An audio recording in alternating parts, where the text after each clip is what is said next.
Chhatrapati Shivaji Maharaj.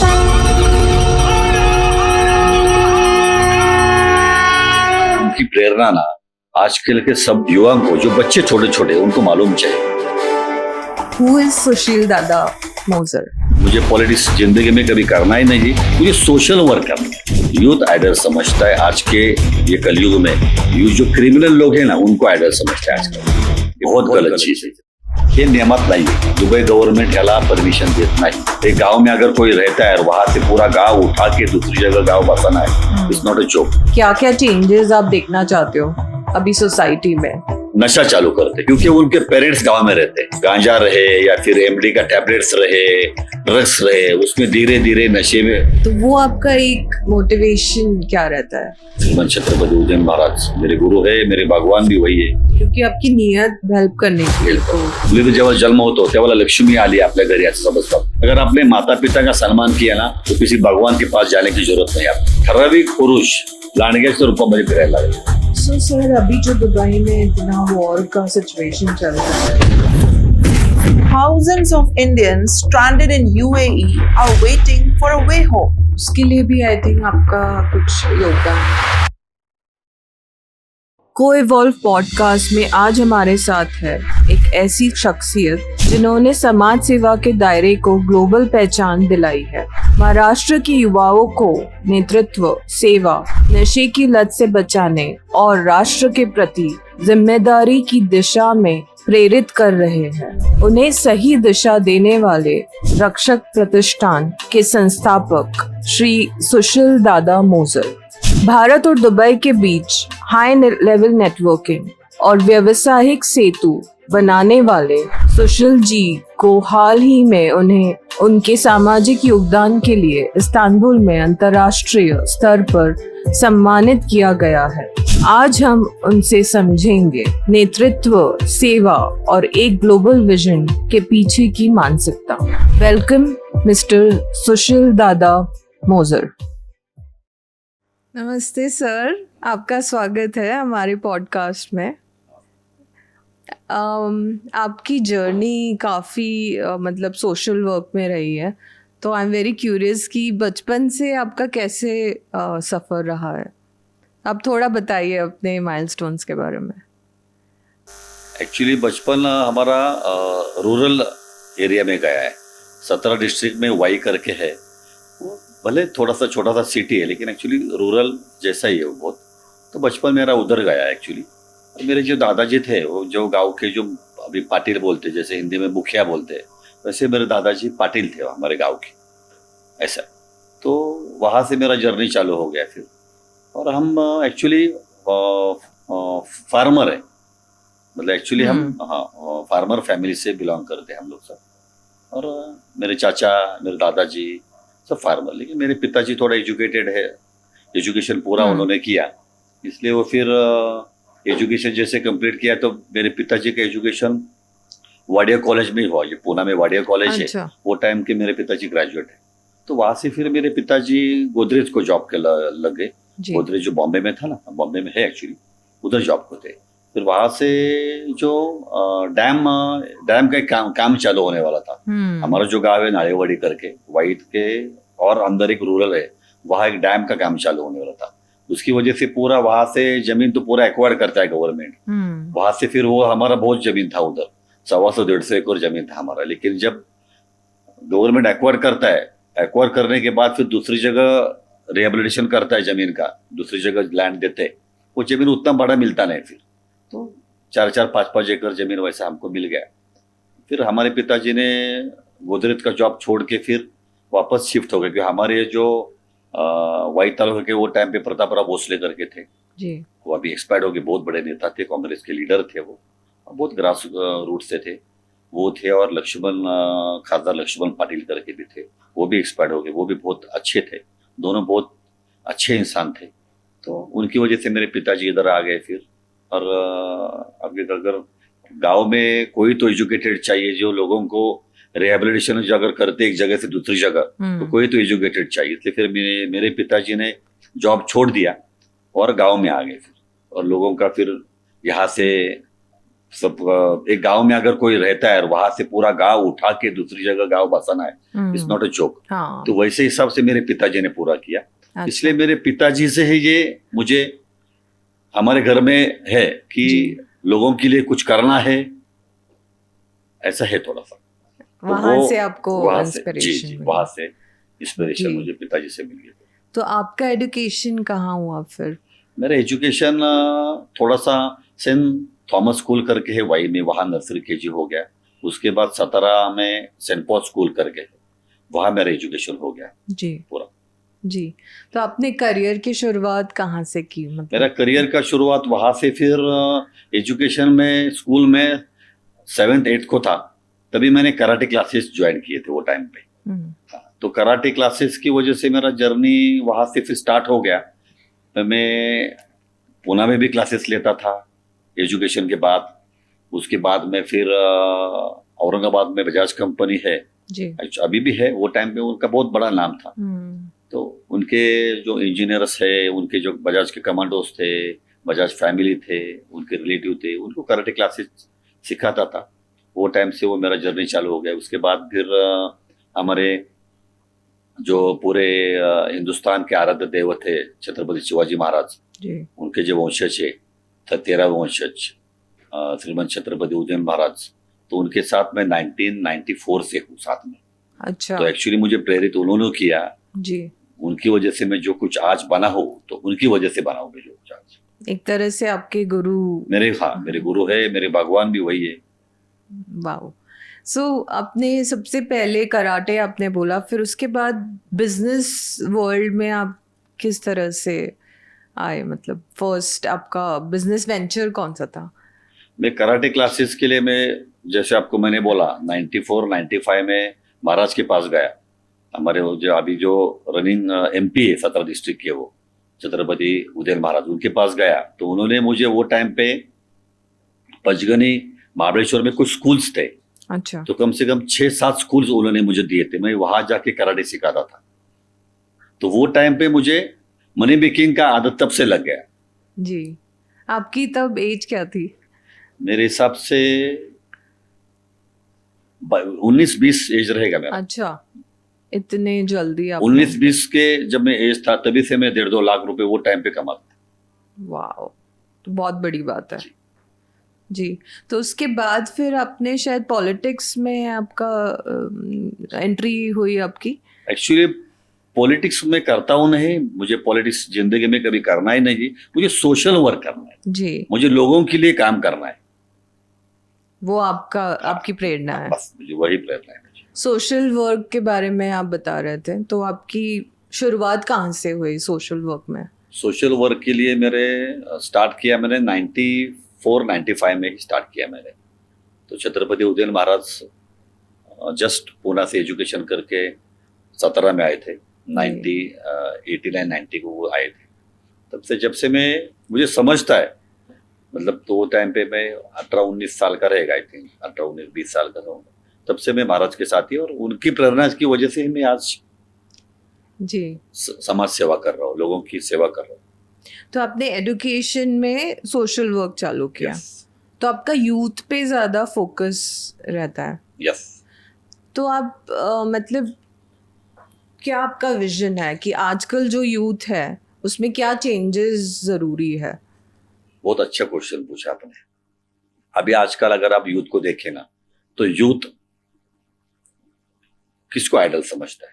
Youth idol समझता है आज के ये कलयुग में, यूथ जो क्रिमिनल लोग हैं ना, उनको आइडल समझता है आजकल। ये बहुत गलत चीज है। शो ऑफ में ज़्यादा यूथ ने आइडल समझना चाहिए जो देश के लिए किसी ने किया है। राजगुरु भगत सिंह है, बाकी लोग हैं, छत्रपति शिवाजी महाराज तो देवत है, वो तो भगवान है, उनको आइडल समझना चाहिए। छत्रपति संभाजी महाराज को आइडल समझना चाहिए। और जो अभी एकदम ग्राउंड से ऊपर गए हैं, बहुत सारे बिजनेसमैन है, बिलियनर्स बहुत सारे, उनको आइडल समझे। बहुत सारे साइंटिस्ट है, उनको आइडल समझे।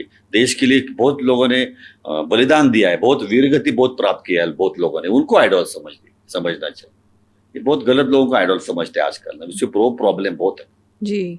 तो वो आप गाइडेंस देना Yes. चाहते हैं। यस तो आपके काफ़ी प्रोग्राम्स भी होते हैं यूथ में, यस। तो आप थोड़ा बताइए कि कैसे होते हैं प्रोग्राम्स, और अगर कोई यूथ देख रहा है अभी ये, तो वो कैसे पार्टिसिपेट कर सकता है इसमें। अभी हमने जो छत्रपति उदयन महाराज के आशीर्वाद से हमने जो अभी संगठन बनाया है, मतलब सोशल संगठन है ये कोई पॉलिटिकल संगठन नहीं है। रक्षक प्रतिष्ठान करके हमने एक एनजीओ ओपन किया है। अच्छा। हाँ, फिलहाल वो यहाँ भी काम करता है, दुबई में भी काम करता है, पूना में भी काम करता है, सांगली में भी काम करता है वो।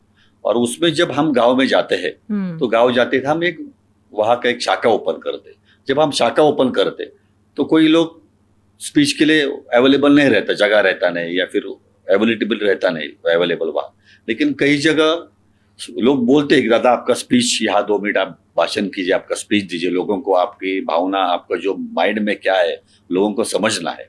वो जी। टाइम पे मैं लोगों को गाइड करता हूँ। जो मेरी माता भगिनी है उधर, सिस्टर्स है मेरी, वो जो युवा है वहाँ के, उनको मैं समझाता हूँ। उनको एक तो उनको बोलता हूँ आप जो आपके माता पिता का सम्मान कीजिए। मैं नास्तिक नहीं हूँ, मैं भगवान को मानने वाला आदमी हूँ। लेकिन लोग आजकल क्या करते, पैसा इकट्ठा करने का, जाने का, चलो बालाजी चलो, ये भगवान को चलो, वो भगवान को चलो, या फिर गोवा चलो, ज्यादा पैसा है तो थाईलैंड चलो। ये जो ट्रेंड चालू है आजकल का, वो बंद होना चाहिए। उसकी जगह अगर आप पैसे कमाना है, अगर आप पैसे कमाते हो या फिर इकट्ठा कर, अपने माता पिता के लिए कुछ कीजिए। ये हर यूथ ने वो समझना चाहिए कि आपके पिताजी ने, आपके पापा ने या आपके मम्मी ने पिछले 5 साल में कितना जोड़ी कपड़ा लिया है और आपने कितना जोड़ी कपड़ा लिया है, वो समझना चाहिए। जी, वो हमारी संस्कृति में भी वही है भारत में, तो वो सब अभी वापस आना चाहिए कल्चर में। आपको बोलोगे अगर आपने माता पिता का सम्मान किया ना, तो किसी भगवान के पास जाने की जरूरत नहीं आपको, उतना ब्लेसिंग आपको मिलता है। बिल्कुल सही बोला। और वो ब्लेसिंग से आदमी ऊपर हो जाता है ऑटोमेटिक। जी जी। तो सर अभी जैसे मेट्रोज में आप ज़्यादा देखते हैं कि यूथ में ये हैबिट्स जो है, जैसे अभी आपका एक ड्रग पे कैंपेन चल रहा है, तो Tier 2 Tier 3 सिटीज में ये ज़्यादा है या मेट्रोज में है, आपका क्या इसमें? अभी देखिए कैसे होता है कि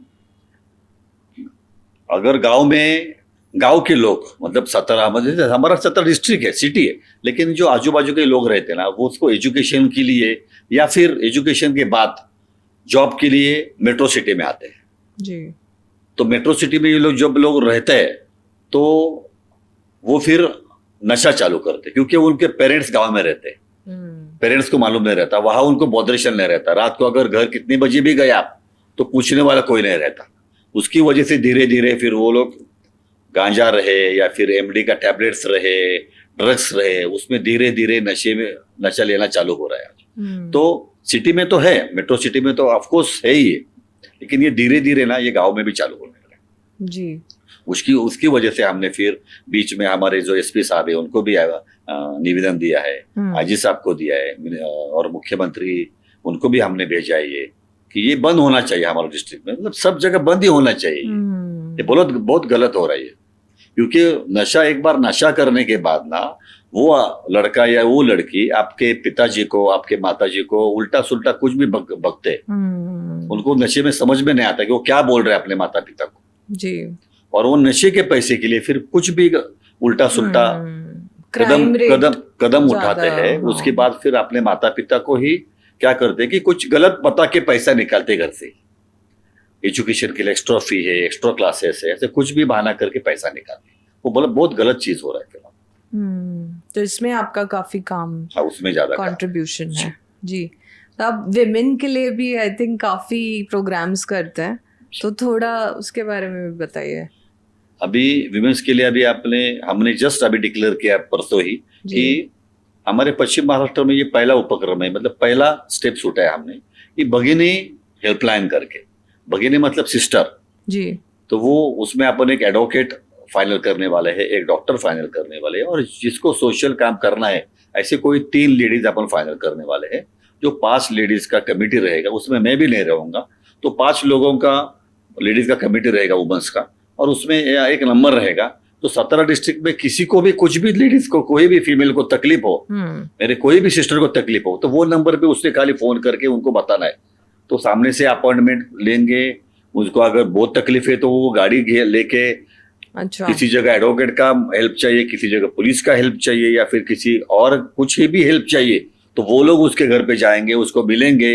अगर घर पे नहीं जा सकते, उसको बाहर मिलना है तो उसको बाहर मिलेंगे, और जो कुछ उसको हेल्प है पूरा प्रोटेक्शन हम दे देंगे। हमारा रक्षक प्रतिष्ठान है, पूरा उनको प्रोटेक्शन दे देंगे जी, और ये पूरा फ्री ऑफ चार्ज है? फ्री, पूरा फ्री ऑफ पूरा कॉस्ट, social- पूरा फ्री ऑफ कॉस्ट। वाओ। रक्षक प्रतिष्ठान जो भी कदम उठाता है सब फ्री ऑफ कॉस्ट रहता है लोगों के लिए।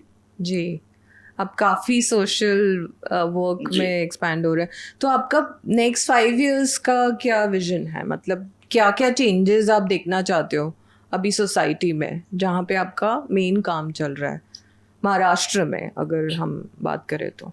अभी हमारा रक्षक प्रतिष्ठान का एम क्या है फिलहाल अभी, कि अभी देखो सिटी में तो किसी को टेम्परेचर भी आ गया तो डॉक्टर सजेस्ट करते हैं कि आप जाके ब्लड टेस्ट करो, या फिर वो अभी लोग इतने होशियार हो गए कि पहले ब्लड टेस्ट करते पूरे बॉडी चेकअप और फिर ही डॉक्टर के पास जाते हैं, ये रिपोर्ट है देखो क्या हो गया है हाँ, फिर ऐसा। जी। तो जो गांव में रहते हैं, गांव में ना कि कोई ब्लड टेस्ट करता हाँ। नहीं, बहुत कम लोग हैं जो ब्लड टेस्ट करते हैं। और आपको एक हकीकत बताता हूँ मैं, एक हमारा सातारा डिस्ट्रिक्ट का एक रूरल गांव है, जी। वहां से ना एक 50 किलो का बोरी लेके एक बुढ़ा आदमी सिटी में आया था। उसने 45 उसमें किलो चावल बेच दिया। उसमें से उसके डॉटर के लिए सोनोग्राफी किया, एक्सरे निकाला, वो प्रेगनेंसी लेडीज थी, हाँ। वो पूरा किया और बचा हुआ 5 किलो अभी क्या करे बेचारा, तो वो लेके मेरे पास आ गया। अच्छा। मेरा सोशल काम देख के मेरे पास आ गया। तो हर लोग सैटरडे संडे को मुझे मिलते, जी। जैसे आया तो उससे मिला, फिर वो बोला आपके लिए चावल लेके आया। बोले पापा चावल क्यों लेके आए मेरे लिए? तो बोले कुछ नहीं, हमारा वो अच्छा है, इंद्रायणी तांदूल बोलते, इंद्रायणी चावल हाँ। बोलते, बहुत पसंद है लोगों को, इसलिए आपको लेके आया। बोले बोला बैठो, उनके लिए चाय बिस्किट दे दिया। फिर आप कौन से गांव से आए, जाने के लिए आपका बस है क्या, गाड़ी भेजो? बोले हाँ ना, बस भी था। बोले अभी टाइम है बस को। तो मैंने उनके लिए कुछ स्वीट्स, कुछ स्नैक्स जी। मंगाया, पैक करके रख दिया। फिर बाद में तो उनको पूछा फिर कैसे करेंगे, क्या क्या गाँव का हालत है? तो बोला कि दादा, मेरे को लोग दादा बोलते, दादा प्यार से बोलते, जी। अपने बड़े भाई को जैसे बोलते हैं हाँ। वैसे मुझे दादा करके सब बोलते। जी। तो वो क्या बोले कि मेरी जो लड़की है वो शादी करके गई थी, अभी प्रेग्नेंट है, इसलिए मेरे पास, क्योंकि हर शादीशुदा अगर कोई प्रेग्नेंट रहती है लेडी फीमेल तो अपने माता पिता के पास जाती है डिलीवर के लिए। जी। तो उनके पास पैसा भी नहीं था सोनोग्राफी करने के लिए, क्योंकि डॉक्टर ने सोनोग्राफी बोला था। तो सोनोग्राफी करने के लिए पैसा नहीं, वो अपना 50 किलो का बोरी भर के चावल लेके सिटी में बेच दिया। उससे सोनोग्राफी किया।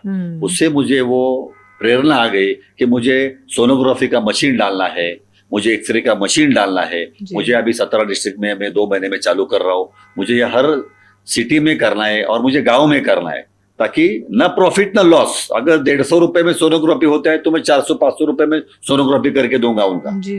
वो मेरी लेडी का, वो मेरी सिस्टर का, ताकि उसका पैसा बच जाए। जी। और जो ब्लड टेस्ट का है, वो ब्लड टेस्ट का ऑलरेडी मैंने गाड़ी ले लिया है। नेक्स्ट वीक ही जो हमारे महाराज साहब है उनकी तरफ से अपन ये लोगों के लिए अपन ये पूरा सिस्टम चालू कर रहे हैं। वो जो गाड़ी है वो हर गांव में जाएगी। उसमें गांव जाने के बाद फ्री ऑफ कॉस्ट उनका अपन ब्लड सैंपल लेके 15 मिनट में उनको अपन फ्री ऑफ कॉस्ट रिपोर्ट देने वाले हैं। वाओ। मतलब खाली सोशल वर्क मायने में है, बाकी कुछ नहीं मेरे बारे में। मैं हफ्ते में 3 दिन सोशल वर्क करता हूँ सातारा में, बाकी 4 दिन 5 दिन जो बचता है उसमें मेरा बिजनेस करता हूँ। जी। ऐसा है। आप काफी ग्रास रूट लेवल पे काम कर रहे हैं, मतलब ये रियल चेंज है एक्चुअली। जी। सो अभी थोड़ा आपके बिजनेस के बारे में बात करते हैं। आई थिंक दुबई में भी आपका वेंचर है, तो उसके जर्नी के बारे में थोड़ा बताइए। तो जब कोविड था, तो कोविड के पहले मैं दुबई गया था। तो मेरा रियल एस्टेट का बिजनेस है। अभी मेरा रियल एस्टेट का बिजनेस 6 कंट्री में चालू है। अच्छा। और मेरे माता पिता के आशीर्वाद से बहुत बड़े लेवल पे काम चालू है मेरा ये। तो दुबई में मेरा ऑफिस है, तो वहां से हम ऑपरेट करते हैं। यहाँ भी पूना में भी एक मेरा रियल एस्टेट का ऑफिस है। तो पूरा 2-3 गुंठे के प्लॉट से 1000 एकड़ तक, आइलैंड तक पूरा मैं बेचता हूँ। अच्छा। और मेहनत का काम करता हूँ। जी जी बिल्कुल। ऑल्सो आपका दिन इतना बिजी होता है, तो आप अपने आप को थोड़ा काम रखने के लिए आपका क्या प्रैक्टिस है दिन का? क्योंकि आपके I think working hours almost 15-16 घंटे होते हैं जो मैंने देखा है। तो अपने आप को मतलब हेल्दी रखने के लिए आप क्या प्रैक्टिस करते हो? अभी ऐसा एक्सरसाइज के लिए तो मुझे टाइम नहीं फिलहाल मिल रहा है, क्योंकि मैं कराटे प्लेयर हूँ, बचपन में बहुत एक्सरसाइज किया है। लेकिन अभी लोगों के लिए मुझे कुछ सेवा करना है, तो मैं जो मेरे सिस्टर्स है उनका जो सेवा करता हूँ, जो गांव में रूरल एरिया में जो लोग हैं उनका सेवा करता हूँ, उनका जो ब्लेसिंग मुझे मिलता है ना, तो वो ब्लेसिंग ही मुझे बहुत काम में आता है। देखिए, जी। और मैं अभी मेरी मम्मी नहीं है, तो मेरे मम्मी का फोटो देख के मुझे इंस्पिरेशन मिलता है। तो मुझे मतलब काम मुझे थक ही नहीं जाता मैं। मेरा स्टार्ट सुबह होता है 8 बजे से, और रात को मेरा सोने का टाइम होता है 1:30 से 2 बजे तक। 1:30-2 बजे सोता हूँ मैं। वाह। तो 6-6.5 घंटा बहुत बहुत हो गई नींद, उससे ज्यादा नींद की जरूरत नहीं से मुझे लगता है। बट आपका रोज जब आप उठते हो मतलब एक ड्राइव क्या होता है, एक मोटिवेशन जो एक इंसान को ये होता है कि अभी मुझे करना है लाइक फुल पावर से, तो वो आपका एक मोटिवेशन क्या रहता है डेली बेसिस पे? डेली बेसिस पे बिजनेस करना है और समाज सेवा करना है, बस यही सोचता हूँ, बाकी मुझे कुछ नहीं चाहिए। जी, बढ़िया। तो आप भगवान को मानते हो? किस मतलब आपके लिए स्पिरिचुअलिटी क्या है? भगवान को मानता हूं मैं, लेकिन मैं कर्म पे बिलीव करने वाला आदमी हूँ। मैं नास्तिक नहीं हूँ, लेकिन कर्मा जो है उसके ऊपर बिलीव करता हूँ। जो आप काम करेंगे वही घूम फिर के वही आपके पास आने वाला है। तो लोगों का सेवा कीजिए, कर्मा आपको बहुत सारा पैसा भी देगा, आपका सेहत भी अच्छा रहेगा। जी, तो कर्मा पे बिलीव करना चाहिए। हाँ, वही एक्चुअली रियलिटी है। बिल्कुल। सो सर, आपका दुबई में एक स्पेशल प्रोग्राम होता है शिवाजी पे, तो उसके बारे में आप बताइए, क्योंकि ये बहुत यूनिक मैंने कभी सुना नहीं है, तो प्लीज। छत्रपति शिवाजी महाराज जो है, उनकी प्रेरणा ना आज के सब युवाओं को, जो बच्चे छोटे छोटे, उनको मालूम चाहिए कि छत्रपति शिवाजी महाराज क्या, छत्रपति संभाजी महाराज का योगदान क्या है ये महाराष्ट्र, ये देश बनाने के लिए। तो उनके जो गढ़ किले हैं, उनके जो फोर्ट्स है, उनका छोटे छोटे हम वहां बनाते दुबई में। और छत्रपति शिवाजी महाराज जयंती, छत्रपति संभाजी महाराज जयंती वो 3 साल से हम दुबई में बनाते हैं। और मैं गर्व से बोलना चाहता हूँ कि 2-2, 2,500 हजार लोग वहां आके 5-5, 6-6 घंटा बैठते और सब प्रोग्राम देखते हैं वो। वाह, तो बहुत बड़ी बात है। बहुत बड़ी बात है दुबई में इतना आप। और वो जो प्रोग्राम है यहाँ के अपने महाराष्ट्र के सब नेशनल चैनल्स पूरे कवर करते हैं। अच्छा, यस। तो ये 3 साल से आपका? 3 साल से चालू है जी। जी, और हर साल आई थिंक ये बढ़ते जा रहा है। कुछ अलग अलग हम बनाते हैं। हाँ।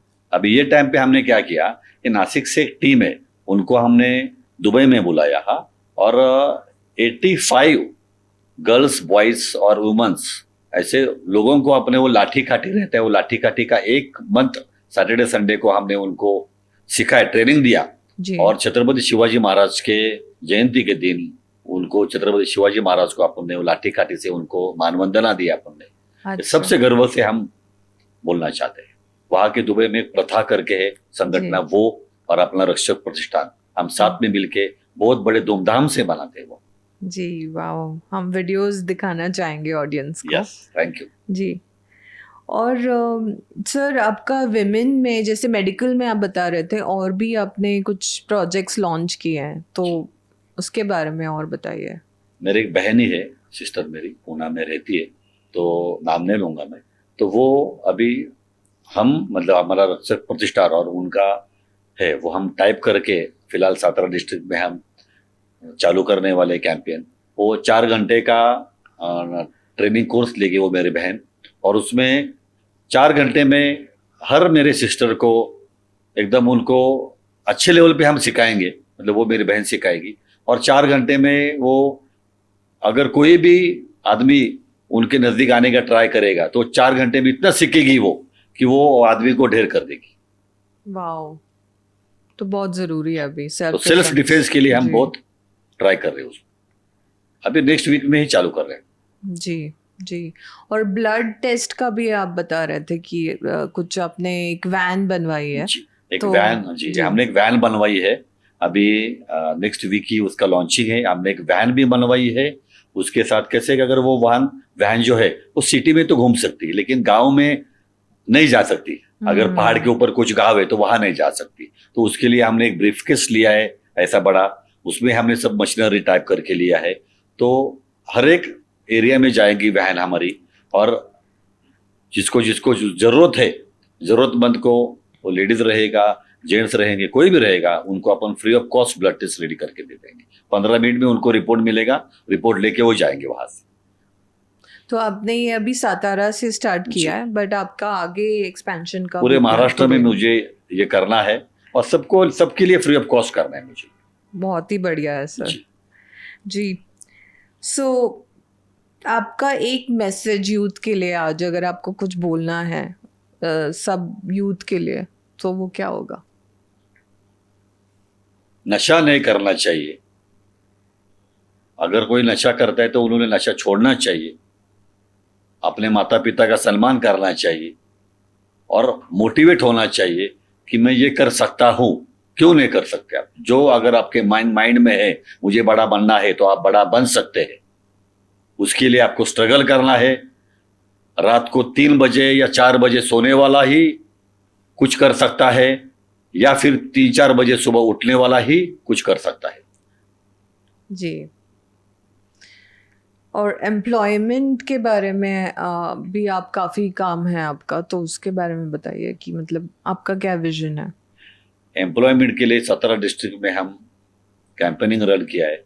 अभी 1 मई को हमने एक एजेंसी को हायर किया है, तो 1 मई को जो कामगार दिन रहता है वो टाइम पे हमने एक क्या बोलते हैं उसको, कैंपेन मतलब जैसे कैंपेन ही है, लेकिन वो क्या है कि वर्ड नहीं हुआ मेरे ध्यान में आ रहा है। वो अपने अभी कम से कम 3-4 हजार लोगों को हम वहां बुला रहे हैं। अच्छा। तो जॉब फेयर बोलते हैं उसको, जॉब इंग्लिश फेयर में जॉब फेयर बोलते अच्छा हैं। तो जॉब फेयर अपन वहां कर अच्छा रहे हैं 17 में। तो मैंने बीच में भी 17 में 1-2 जगह बोला था मैंने मेरे स्पीच में कि ये पृथ्वी, ये पूरा ये रहता है अपना पृथ्वी गोल ये। जी। तो उसमें वो घुमाइए, कौन से भी कंट्री पे हाथ रखे, बोले कि दादा मुझे ये कंट्री में जॉब चाहिए, तो कंट्री में आपको जॉब देने का मैंने प्रॉमिस किया मेरे 17 डिस्ट्रिक्ट के वाह। लोगों को। हर जगह मेरा कांटेक्ट है। वो कांटेक्ट मेरे क्या काम का है। अगर मेरे गांव का, मेरे डिस्ट्रिक्ट का, मेरे सतारा का कोई भी बंदा उधर जॉब के लिए जाए जी तो उसमें ज्यादा मुझे और खुशी क्या चाहिए, उसमें ज्यादा बिल्कुल। मेरा खुशी। बिल्कुल। तो जहां जहां मैं जाता हूँ, जहां मेरा कांटेक्ट निकलता है, सब जगह मैं बोलता हूँ कि मेरे गांव के, मेरे सतारा के, मेरे महाराष्ट्र के लोगों को आप जॉब दे दो करके। और मेरे पास आप अभी भी गाड़ी में देखेंगे कम से कम 30-40 सीवी मेरे पास गाड़ी में हमेशा पड़े रहते। कोई भी फ्रेंड मिल गया, कोई बिजनेसमैन मिल गया, आपको कोई बंदा चाहिए क्या, आपको कोई गर्ल लेडी चाहिए क्या काम के लिए, तो मैं आपको भेज देता हूँ। जी तो ये मेरा काम चालू रहता है। और रैंडमली, मतलब अननोन कोई भी मुझे कॉल आया, ऐसा नहीं कोई जानने वाला ही चाहिए, अननोन कॉल आया तो उसके लिए भी मैं जितना होता है उतना काम करता हूँ। किसी हॉस्पिटल का बिल किसी को कम करना है, वो डॉक्टर को रिक्वेस्ट करके ऊपर वाले के आशीर्वाद से वो काम हो रहा है मेरे से। जितना होता है उतना मैं काम करता हूँ लोगों के लिए। क्योंकि आपकी नियत वैसी हाँ। मतलब हेल्प करने की है, बिल्कुल। तो आपका वर्ड भी उतना काउंट Yes. करता है। जी। सो आपका रियल एस्टेट के प्रोजेक्ट्स जो अभी चल रहे हैं, तो उसके बारे में मतलब क्या नाम से है दुबई में और कौन से देशों में है, ताकि यू नो जिनको हाँ पता तो करना मेरे है। सरनेम से मोदर्स प्रॉपर्टी करके अपन ने फॉर्म रेडी किया है। तो यहाँ जो लोग हैं उनको दुबई में अगर प्रॉपर्टी लेना है, लंदन में प्रॉपर्टी लेना है, या फिर कोई भी कंट्री में प्रॉपर्टी लेना है, तो यहाँ के लोगों को कोई भी तकलीफ नहीं होता उसके लिए, मतलब कोई चीटिंग नहीं होता, एकदम प्रॉपर वे से। और इंडियन गवर्नमेंट के जो नॉर्म्स है उसी हिसाब से अपन उनको वहाँ प्रॉपर्टी देते हैं। और वहाँ जो अपने इंडियन लोग हैं, मतलब ऑस्ट्रेलिया में रहेगा, यूके में रहेंगे, दुबई में रहेंगे, मतलब यूएई में, तो उनको अगर इंडिया में प्रॉपर्टी लेना है, कोई लैंड लेना है, कोई फार्म हाउस लेना है, कोई फ्लैट्स लेना है, वो भी अच्छी तरीके से अपन प्रॉपर वे से इंडियन रूल्स जो है नॉर्म्स अपने वैसे हिसाब से उनको अपन यहाँ भी लेके देते हैं, पूरे गाइडेंस के पूरा साथ। गाइडेंस के साथ प्रॉपर। सो सर, अभी जो दुबई में इतना वॉर का सिचुएशन चल रहा है, तो काफ़ी हमारे इंडियंस भी है वहाँ पे जिनको काफ़ी स्ट्रगल हो रहा है, जी, तो उसके लिए भी आई थिंक आपका कुछ योगदान है। किया ना मैंने। जी मेरा फ्लैट जो है दुबई में उसमें 22 लोग फिलहाल रह रहे हैं। उसमें मेरा जो गाड़ी है वहाँ रेंज रोवर, उसमें वो लोग उनको घूमने के लिए दिया मैंने, पेट्रोल मैं खुद डालता हूँ। उसका मेरे जो वहाँ कुक है उसको बोल दिया है ब्रेकफास्ट लंच डिनर सबको देने का, 22 लोगों के लिए अकोमोडेशन फ्री ऑफ कॉस्ट करके दिया है मैंने। और भी मेरे पास कुछ लोग हैं, आपके माध्यम से मैं बोलना चाहता हूँ, और भी किसी को हेल्प चाहिए तो मुझे डायरेक्टली कांटेक्ट कीजिए। जिसको रहना है रहने के लिए इंतजाम करके दूंगा, जिसको अगर लंच डिनर चाहिए वो मैं दूंगा। किसी को वहां दुबई में अगर चलो फंस तो गए लेकिन घूमना तो चाहिए, जैसे मीडिया में दिक्कत है वैसा उधर बुरा हाल नहीं है। वो कंट्री बहुत एकदम अच्छी है, अनकरप्टेड कंट्री है, वहाँ कुछ भी गलत काम नहीं होता, बहुत अच्छी कंट्री है वहाँ। जिसको वहाँ घूमना है, जो लोग फंसे हैं उनको घुमाने के लिए मैं तरकीब है मेरे पास, मेरे फ्रेंड लोगों का भी गाड़ी है। अगर घूमना है कुछ भी हेल्प चाहिए दुबई में, पूरे यूएई में, तो मैं हेल्प करने के रेडी। वो तो छोड़िए, यूके में भी कुछ हेल्प चाहिए, कौन से भी कंट्री में हेल्प चाहिए तो हर जगह मेरे लोग फ्रेंड लोग बैठे हैं, सबको जो कुछ चाहिए मैं हेल्प करने के लिए रेडी हूँ, और सब फ्री ऑफ कॉस्ट रहता है। वाओ, आई थिंक ऑडियंस के लिए इससे बढ़िया बात क्या हो सकती है। हम सारे कॉन्टैक्ट्स डाल देंगे लिंक पे, yes, and feel free to contact his team. Yes. तो सर, ये इम्पोर्ट एक्सपोर्ट का जो बिजनेस चलता है भारत से जी। दूसरे देशों में, उसमें भी लोगों को काफी प्रॉब्लम्स आती हैं, तो उसके बारे में आप थोड़ा बताइए गाइडेंस। तो कुछ माफियाज है जी। मैं किसी कंट्री का नाम लेके उनको बदनाम नहीं करूंगा। कुछ कंट्रीज के माफिया है जो यूए रहे या फिर कोई भी कंट्री में रहे, वो वहां सब प्लान गेम करके बैठे हुए हैं। वो यहां से अगर किसी को एक्सपोर्ट करना है तो मेरा सबको, मेरे भाइयों को बहनों को, जो मेरे दर्शक है अभी ये सुन रहे या फिर देख रहे, उनको मेरा वही रिक्वेस्ट है, अगर आप यहाँ से दुबई रहे या कोई भी कंट्री में अगर आप यहाँ से एक्सपोर्ट करना चाहते हैं तो जो आदमी को आप जानते हो जी, अगर आप एक्सपोर्ट करेंगे बड़े लेवल पे तो आप जाइए ना, प्लीज आप प्लीज वहां जाइए। जिसको एक्सपोर्ट करना चाहते हैं उसको उसका ऑफिस देखिए, उसके बाजू में इंक्वायरी कीजिए कि वो ऑफिस कितने सालों से है, कितने सालों से वो इंपोर्ट कर रहा है, कितने सालों से उसका बिजनेस है, आप पहले वो देखिए। और फिर अगर वो पुराना है 2-4-5 साल से कर रहा है तो उसके साथ आप काम कीजिए। अगर आप वो नया है तो उसके साथ क्यों आप कर रहे हैं, वो बिजनेस मत कीजिए। और ऐसे बहुत लोग हैं दर्शक, तो आपको सच बोल रहा हूँ, हर 8-10 दिन में एक फोन मेरे को आता है कि दादा हमारे पैसा वहां अटका है, हमने उधर माल दिया था, ग्रेप्स दिया था, मिक्स वेजिटेबल दिया था, ओनियन दिया था, चावल दिया था, तो हमारे पैसे अटके। तो बहुत सारे लोगों को वो कैसे कि आपने ये कंट्री में दिया उनको, तो वो कंट्री में आप अगर वो कंट्री का आपने वो लोगों से पार्टी से चेक लिया कि नहीं लिया तो वो कंट्री में आपने कुछ नहीं कर सकते। उसके भी वैसे भी होके भी हम उनको जितना होता है उतना अपन हेल्प करते। लेकिन सबको मेरा वही बोलना है, अगर आप यहाँ से एक्सपोर्ट करते तो प्लीज आप जाइए वहां और देखिए पहले जी। और कुछ भी वहां हेल्प चाहिए तो मुझे कांटेक्ट कीजिए, मैं आप फ्री ऑफ कॉस्ट हेल्प करने के लिए रेडी हूँ सबको, क्योंकि ये देश मेरा है, मेरे देश के लोगों के लिए मुझे करना ही है। मैं थोड़ी मेहरबानी कर रहा, मेरा काम ही है ये देश सेवा, ये जन सेवा, लोगों का सेवा करना मेरा काम ही है, क्योंकि मैं समाज सेवक हूँ, मैं पॉलिटिकल पर्सन नहीं हूँ, मुझे समाज सेवा करना है और ये समाज के लिए मैं जितना चाहूँ उतना करने के लिए रेडी हूँ। बहुत बड़ी बात है सर, एंड आई थिंक सारे दर्शकों को काफी हेल्प मिलेगी इससे। आप हर फील्ड में आई थिंक आपका टीम है। जी, हर फील्ड में मेरा टीम है। जी, I invite everybody to get in touch with this team. Yes, thank you. तर भारतामधून आता लेबर्स लोक जातात काम करण्यासाठी, शिकण्यासाठी पण जातात, पण तिथे शिकून त्यांना जॉब वगैरे भेटत नाही, मग ते काम करण्यासाठी हे करतात। तर आपण त्यांच्यासाठी काय करू शकतो? हे आता जे स्कॅम चालू आहेत तर त्यांच्या अवेअरनेससाठी आपण काय करू शकतो? आता इथून जे लोक तिथे दुबईमध्ये जातात जॉबसाठी, समजा लेबर लोक गेले तर तिथे काय करतात की लेबर लोक म्हणजे पासपोर्ट काढून घेतात पहिले। हे नियमात नाहीये, दुबई गव्हर्नमेंट ह्याला परमिशन देत नाही। तर तुमचा पासपोर्ट त्यांच्याकडे द्यायचाच नाही। पासपोर्ट जर तुमचा दिला तर ह्याचं कारण काय की माझ्याकडे अनेक अशी तक्रारी दुबईमध्ये पण आलेले आहेत, ठीक आहे, आपले महाराष्ट्र लोक आहेत, मला मानतात, त्यामुळे माझ्याकडे येतात। तर हे दुबई गव्हर्नमेंटचं याला अपोज आहे, आपण पासपोर्ट इथं त्यांच्याकडे जमा करू नये। जर तुम्ही पासपोर्ट दिला तर तुम्हाला 100% जर तुम्हाला कधी जॉब सोडायचा म्हणलं किंवा कधी तुम्हाला जायचं घरी म्हटलं किंवा काही तुमच्याबद्दल ती कंपनी काही करू शकते। उदाहरणार्थ काय होतं की म्हणजे मी कोणाला स्पेसिफिक असं कोणाला एका कंपनीला बोलत नाही. हम्म. काही माफिया लोक असे आहेत तिथे, बरोबर. ते काय करतात की लेबर लोकांच्या नावावर अकाउंट ओपन करतात, त्यांच्या नावावर क्रेडिट कार्ड्स घेतात, हम्म. त्याच्या नावावर पर्सनल लोन घेतात, त्याच्या नावावर होम लोन्स घेतात. मग ते लोन्स फेडण्यासाठी ही कंपनी पुन्हा फेडत नाही. हे सगळं आपल्या एका ग्रामीण भागातल्या, आपल्या कोणत्याही आपल्या महाराष्ट्रातल्या, भारतातले जिथे लेबर लोक जातात ते त्यांच्या माथ्यावर पडतात.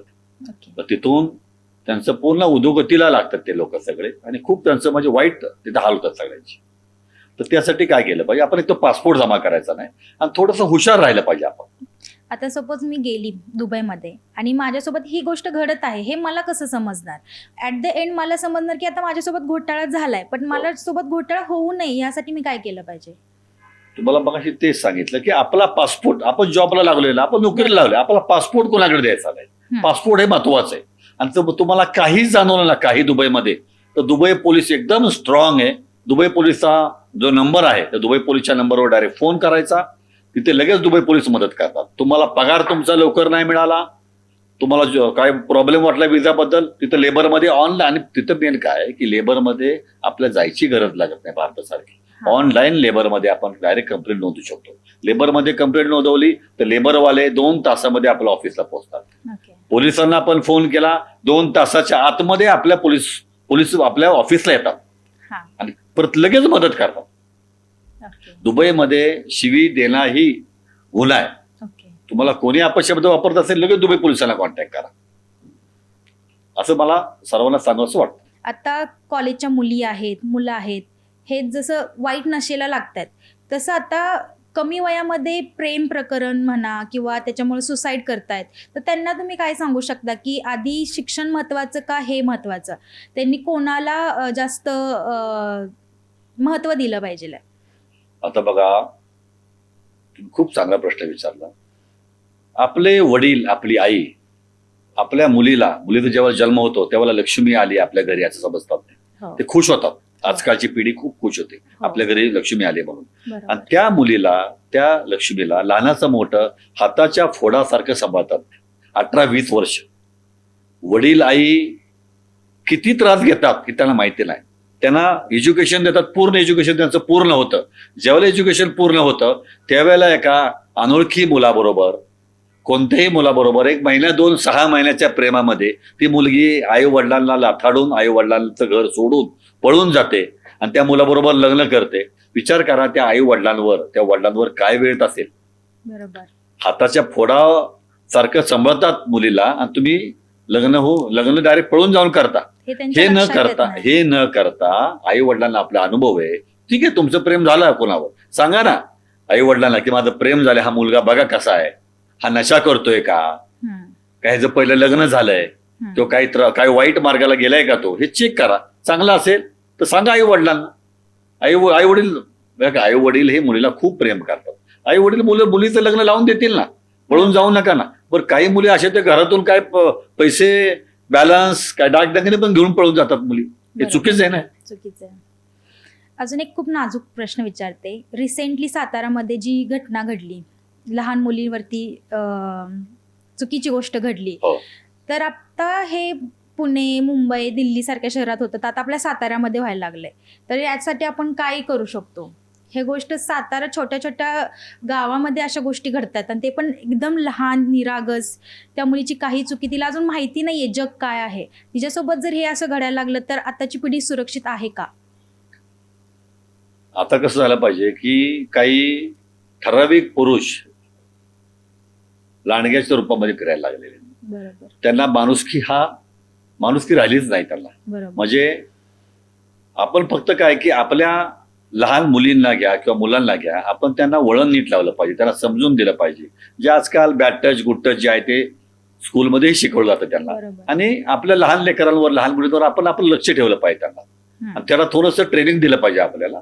तर कराटे सारख्या गोष्टी आहेत किंवा अशा काही गोष्टी त्यांना आपण ट्रेन केलं पाहिजे. आता आपण नवीन चालू करतोय, माझी भगिनी आहे, तर तिलाही आपण साताऱ्यामध्ये रक्षकपृष्ठाच्या माध्यमातून त्यांची संघटना, आपली संघटना एकत्र करून आपण 4-4 तासाचे स्वसंरक्षणाचे आपण धडे महिलांच्या, माझ्या भगिनीसाठी आपण त्याला चालू करतोय आता. चालेल, ठीक. ओके, खूप चांगली गोष्ट आहे ही. बट आता जी रिसेंटली गोष्ट बोलली ती 5 वर्षाची मुलगी होती. तिची काय, तिला समजतच नाहीये की काय बॅड टच, गुड टच. तर हे माझं असं म्हणणं आहे की मुलींना तुम्ही सांगण्यापेक्षा बॅड टच, गुड टच आहे हे तुम्ही मुलांना सांगायला पाहिजे आहे. तर त्यांना हे प्रशिक्षण दिलं पाहिजे की तुम्ही हे करा. तर असं माझं मत आहे की तुम्ही त्यासाठी पण अजून काही करू शकता का? त्याला काय केलं पाहिजे, त्याला पोलिसांनी थोडंसं कडक, जे ठीक आहे पोलीस, सातारा प्रशासन, महाराष्ट्र प्रशासन, पोलीस कडकच आहेत. ते ठराविक जर काय सोडलेत तर सगळे कडक नियमात सगळे चालणार आहेत. तर थोडेसे एखादा जर असा गुन्हा घडला तर त्याला फासाच्या पर्यंत लटकवलं पाहिजे, त्याला फाशी शिक्षा झाली पाहिजे. असे जर 10-20 लोकांना जे अत्याचार करतात लहान लेकरांवर, असे जर 10-20 लोकांना फाशी झाली ना तर 100% बघायचे सगळे नीट वागतील. तेच माझं आणि हे कायदे आता बघा, छत्रपती शिवाजी महाराजांच्या वेळेला कडेलोट होते, कडेलोट असे जर काय झाले तर डायरेक्ट कड्यावरून त्यांना टाकून द्यायचं. तर असे काहीतरी आता नवीन कायदा त्याने आणला पाहिजे या प्रशासनाने, त्याशिवाय सुधारणार नाही लोक. आणि काय आहे की हे जे आता आपण केस करणं, कोर्ट कचेऱ्यात जाणं, 2-3 वर्ष करणं, त्यातून त्यांना जामीन होणं, बेल होतो, हे न करता 2-3 दिवसात त्यांना जागेवर शासन दिलं पाहिजे.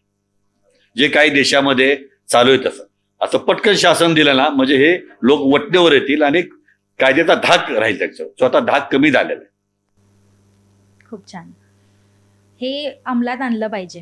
ही गोष्ट तुम्ही जे बोलताय, तुमची खूप चांगलं विचार आहेत. ह्या गोष्टी कुठेतरी घडल्या पाहिजेल आहेत आत्ताच्या काळात. ज्यावेळेला ते अशी कुठं घटना घडते ना तेव्हा पब्लिकने, जनतेने एकत्र झालं पाहिजे.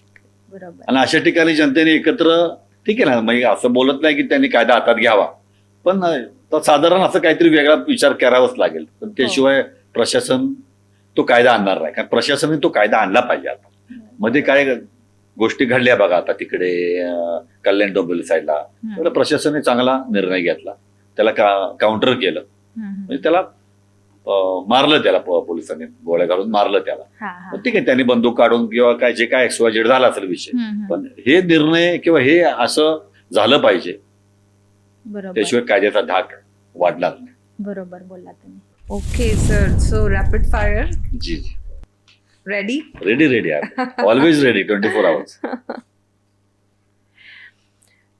We'll start. यस. एक आदत जो हर युवा को अपनानी चाहिए आज. उन्होंने नशा नहीं करना चाहिए, अपने माता पिता का, मैंने बोला माता पिता का सम्मान करना चाहिए. और जो इंस्टाग्राम पे फिलहाल लोग रील्स देखते हैं, 2 रील्स अगर गलत देखे तो पूरे नीचे आप स्क्रॉल करने के बाद गलत रील्स दिखाते, तो मोटिवेटेड रील्स आपको देखना है. छत्रपति शिवाजी महाराज के जो मूवीज है वो देखना चाहिए, ये मेरा बोलना है. कंटेंट अच्छा होना चाहिए. एक गुण जो हर युवा नेता में होना चाहिए. छत्रपति शिवाजी महाराज और छत्रपति संभाजी महाराज की जो गुण है, अपने लोगों के लिए, अपने देश के लिए, अपनी भूमि के लिए कुछ करना है, वो हर नेता में चाहिए. अनकरप्टेड. आपके जीवन का सबसे बड़ा नेतृत्व मंत्र. हमारे जो देवत है श्रीमंत छत्रपति उदयन महाराज, बस उनके आशीर्वाद से हमारा चालू है काम, वही हमारा मंत्र है. जी. एक विचार जिसने आपके जीवन को सबसे ज्यादा बदला है. जो मेरे माता ने मुझे दिया है, जिसके लिए अगर कोई किसी के लिए भी आपको काम करना है, किसी के लिए कुछ भी करना है, तो उसके पास से रिटर्न गिफ्ट, रिटर्न एक्सपेक्टेशन कुछ भी नहीं रखना चाहिए. किसी को काम कर रहे हैं ना तो पूरे दिल से काम करो, वो मेरे लिए कुछ करेगा, वो एक्सपेक्टेशन उसके पास से रखना नहीं, ताकि आपको फ्यूचर में किसी को बुरा नहीं लगेगा. किसी को आपको गिफ्ट देना है ना तो आप गिफ्ट दे दो, लेकिन आपके बर्थडे पे उसको रिटर्न गिफ्ट आपको देगा, वो एक्सपेक्टेशन आपको बाहर रखना नहीं है. वाओ, बढ़िया. आपकी फेवरेट मूवी. छावा. वाओ. ऐसा गाना जो आपको हमेशा प्रेरित करता है. छत्रपति शिवाजी महाराज के ऊपर और छत्रपति संभाजी महाराज के ऊपर जो पवाड़ा है, जो गाने हैं, सब मुझे प्रेरित करते. एक कोई गाना आपको याद है. अभी फिलहाल तो छावा मूवी में देखिए. अच्छा. एक किताब जिसने आपकी सोच बदल दी. छत्रपति संभाजी महाराज के ऊपर जो किताब है, वो किताब मुझे प्रेरित करती है. उनकी बायोपिक. जी. लास्ट 3 शब्दों में आप अपने आप को इंट्रोड्यूस करिए. हु इज सुशील दादा मोजर. मैं मेरे माता पिता का आशीर्वाद है, मेरे महाराज का आशीर्वाद है। मुझे मैं जो कुछ हूँ, ये मेरे जो लोग हैं 17 डिस्ट्रिक्ट के, उनकी वजह से मैं हूँ, कि मुझे उनके लिए सेवा करना है। जब तक मेरे बॉडी में, जब तक लास्ट का ब्लड का बूंद रहेगा, तब तक मेरे 17 डिस्ट्रिक्ट के लिए मुझे कुछ करना है, मुझे मेरे महाराष्ट्र के लिए कुछ करना है, मेरे देश के लिए कुछ करना है। और जब तक मैं जितना मैं करूंगा वो कम ही है, जितना हो सकता है मेरे लिए मैं कर रहा हूँ। बस वही मेरा नाम का मेरा वही है। 3 cheers to that. Thank you sir. Thank you. बहुत ही आई थिंक मैं तो बहुत इंस्पायर्ड हूँ आपकी जर्नी से। आपका सोशल वर्क इतना ज़्यादा है एंड आई थिंक या I will contribute to it. Thank you so much. Thank you. Thank you.